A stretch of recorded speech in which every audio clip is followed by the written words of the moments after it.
Ayan, so ito yung ano natin.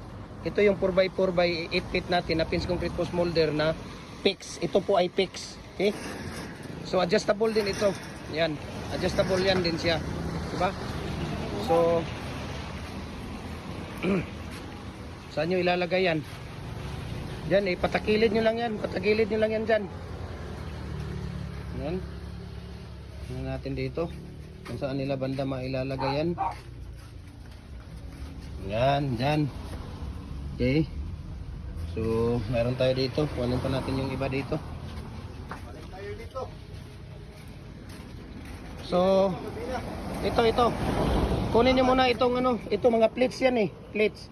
Itabi nyo muna yan. Yun muna yung kunin niyo yung 4 holes na fix din. Yan, itabi nyo muna yan dyan. Yan, plates ng electric hollow blocks machine yan, plates. Okay. Yan. So yan, hilain mo yan. Ay, iano mo yan dong. Dahil Bumba? ayan. So yan po ay 4x4 by 8 feet na fix. So adjustable yan. Pwede na yan hilain. Sige, hilain nyo.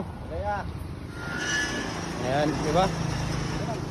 So 4x4 by 8 feet natin na fix yan. Pwede ka na gumawa din dito. 4 feet, 5 feet, 6 feet, 7 feet hanggang 8 feet. Okay? Dahil ito po ay ano po ito? Dual. Pwede kang gumawa din dito ng tawag dito yung pins concrete post at dragon fruit post natin. Okay? Dual ito. So maraming paggagamitan dito yung ating ano, mga molder. Kaya tingnan mo. Di ba? Napakaganda oh. Di ba? So tingnan natin dito nga. Ayan oh. Oh, kitang-kita nyo naman sa mga mata siguro yan, di ba? Ayan oh. Oh. Daw saglit lang ha, mayroon akong ano diyan. Okay? So ito yung mga ginagamit natin eh. Yan yung mga ginagamit natin na ano. Dong, patayin mo muna yung ano doon, yung radyo dong.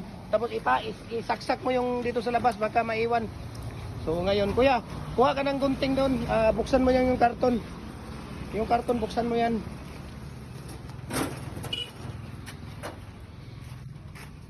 So dito, marami tayo dito na mga molder din. Ano, yung ano natin dito. Ayan, mga decorative natin dyan. Ayan, kung makikita mo. Ayan, lower blocks, concrete bricks, hollow blocks. Ayan, para ilawin mo yan dong. Ilawin mo na yan.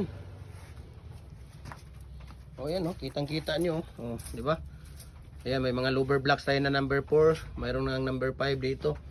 So, message nyo ako, share ko sa inyo ang price at shipping details. Luzon, Visayas, Mindanao. Door to door po, walang problema.